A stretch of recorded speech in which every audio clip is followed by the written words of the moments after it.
10 words of counsel that I want to give to persons who are not married but who have to deal with sexual desires. And many of these are helpful also in married life as well.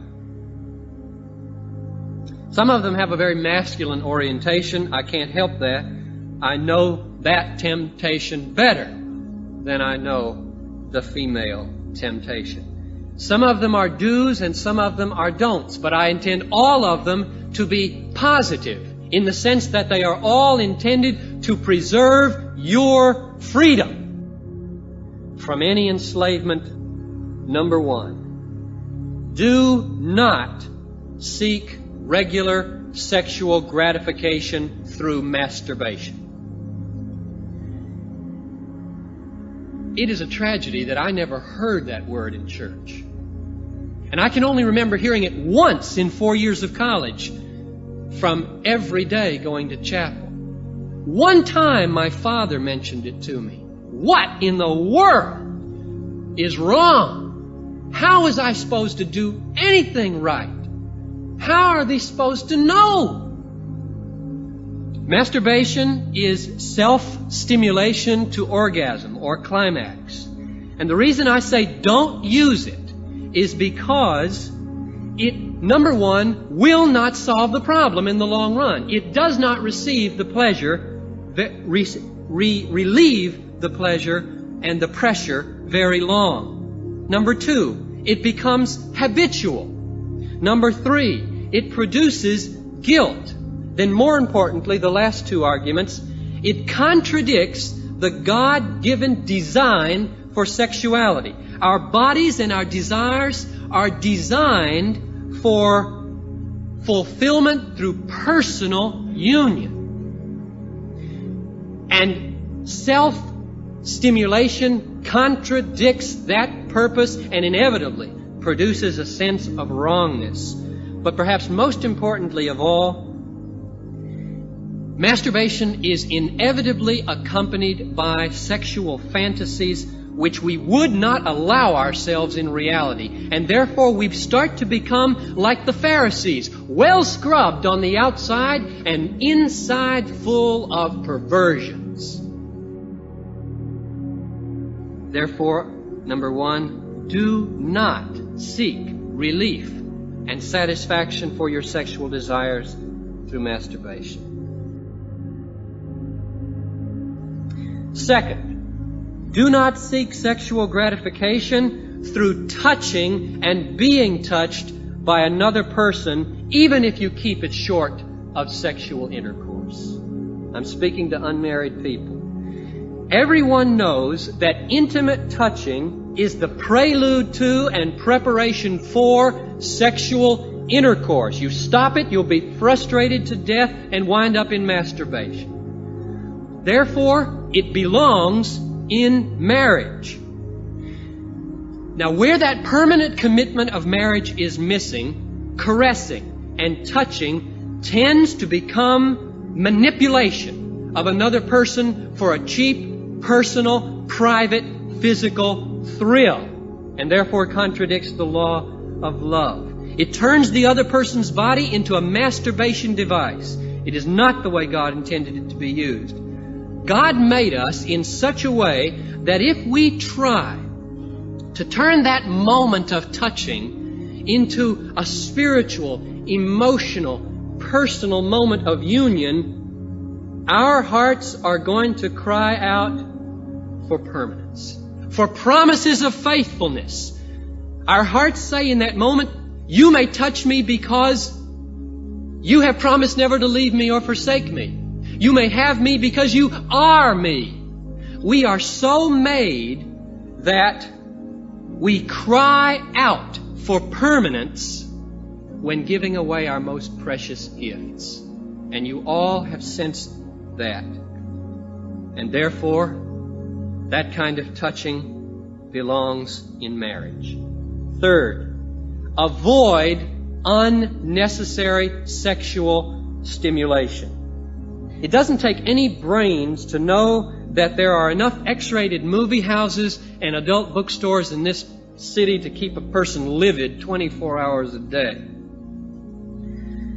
To visit those crummy places is temptation enough. But the real test comes with what you do with the legitimate sources of sexual stimulation. What do you do with the PG movies? What do you do with Time magazine? What do you do with the newspaper and television and the drugstore counters and the rock music lyrics? That's where the test comes. Most of us Christians would not go down Hennepin Avenue to the wrong places. But oh, where we will go, what we will listen to, what we will allow our eyes to dwell upon. This is the great test of whether we are free or whether we are enslaved to the slave master of our bodily passions, to keep on looking and keep on listening and keep on doing it. Fourth, when the stimulation comes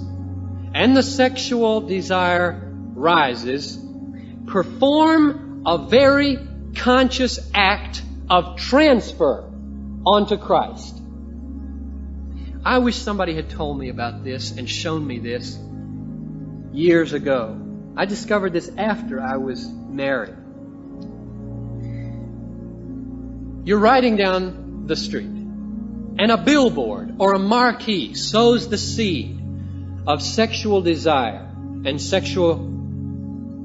desire for sexual gratification in your mind, and it moves through your body. What do? This is what I find very helpful still. You take that desire and you very consciously do something like this. You say, Jesus, it's there now, and I acknowledge that you are my Lord and my God. My greatest desire in all the world is to love you, obey you, delight in you. And therefore, Lord, I take this desire that has been sown in my body and I take it away from your competitor. I purge it and I give it to you, and now I desire you with that desire. And I thank you for liberating me from the bondage of sin. It is remarkable of how much power we can gain over the direction of our desires if we go on to number 5, namely, pray.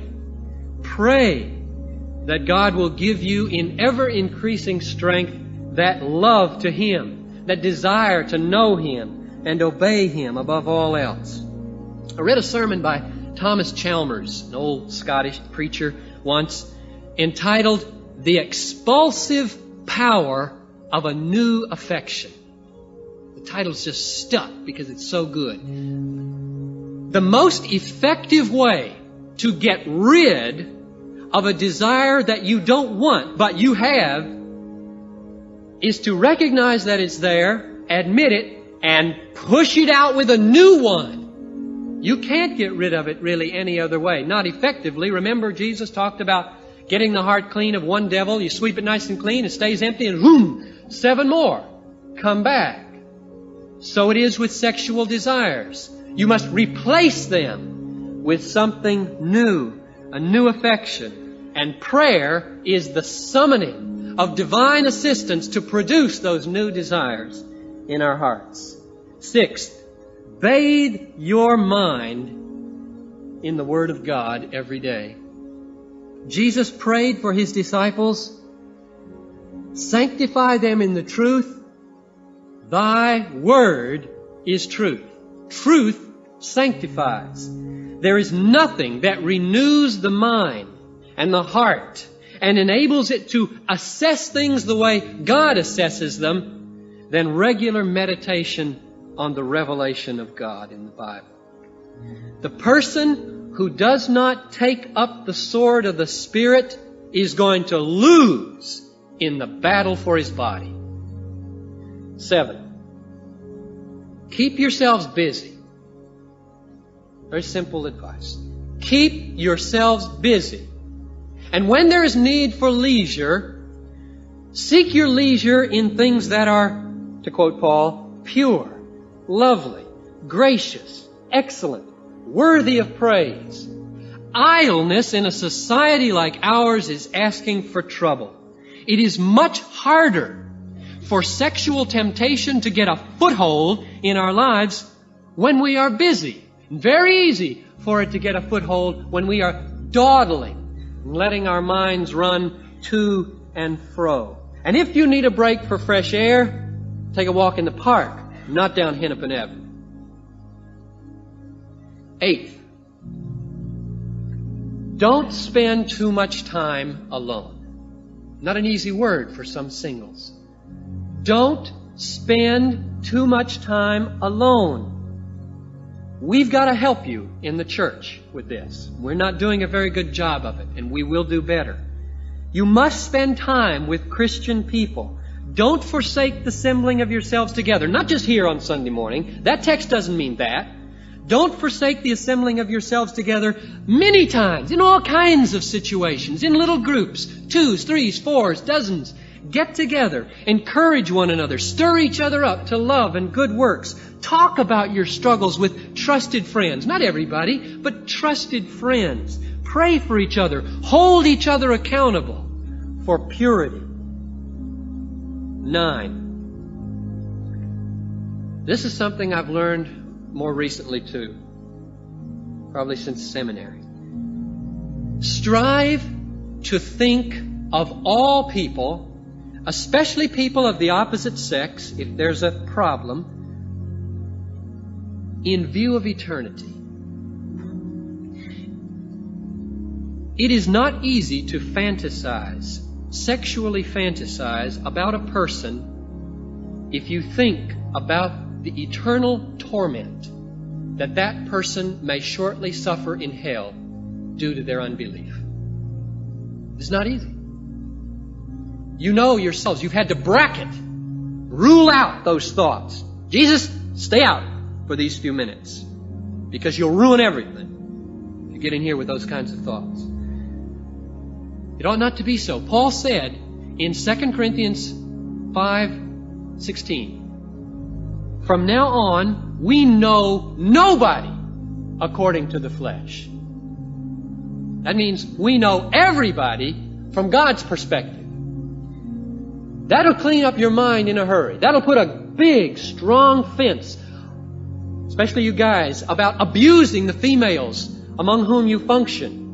It will not allow you to depersonalize them and treat them in your minds in ways you'd never treat them in person. And finally, number 10, resolve to seek the kingdom first.